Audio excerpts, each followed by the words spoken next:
Facebook has apologised for the worldwide outage that impacted 1 billion social media users around the world. For more now, we're joined by futurist and tech expert Steve Sammartino. Steve, thank you very much for joining us. What sparked this huge outage? Yeah, so it's what was known as a border gateway protocol error.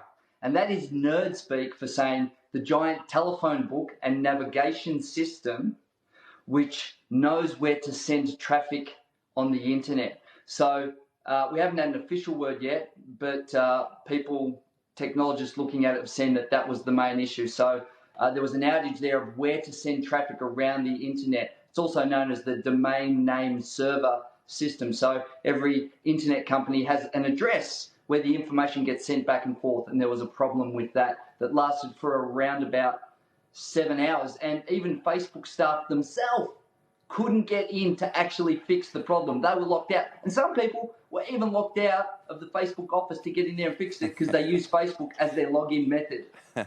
I'm laughing because it was a near disaster in our house this morning. I know a lot of people were panicking, right?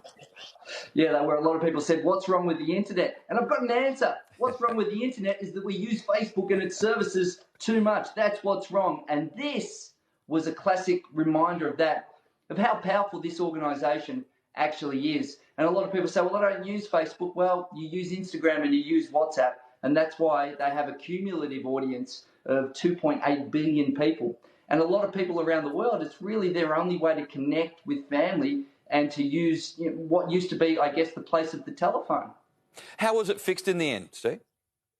Yeah, so they've obviously got in and fixed the protocols through that border gateway protocol system. So the details haven't exactly come out from Facebook yet, but sometimes when you're updating systems, internal systems, there can be a misconnection and a redirection which causes that problem. They actually had this problem about 2 years ago in 2019 where they were down for longer than a day. What damage will this do to Facebook in the short and also the long term? Yeah, well, they're a brand facing a number of calamities now. They don't have a very good reputation when it comes to PR. The stock went down by 5%. Mark Zuckerberg lost $6 billion in 7 hours. And it sounds like a big number, but let me remind everyone how big that is. $15 million a minute was what he lost. And they lost $100 million in revenue. Maybe a benevolent hacker came and shut them down because they've had, even in the last 24 hours, a whistleblower, a former staff member, come out and really have some revelations about how they put profit over safety.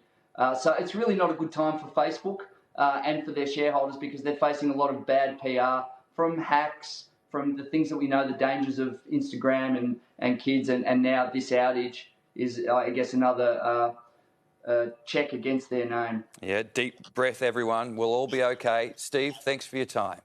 That's right. I've always got the phone.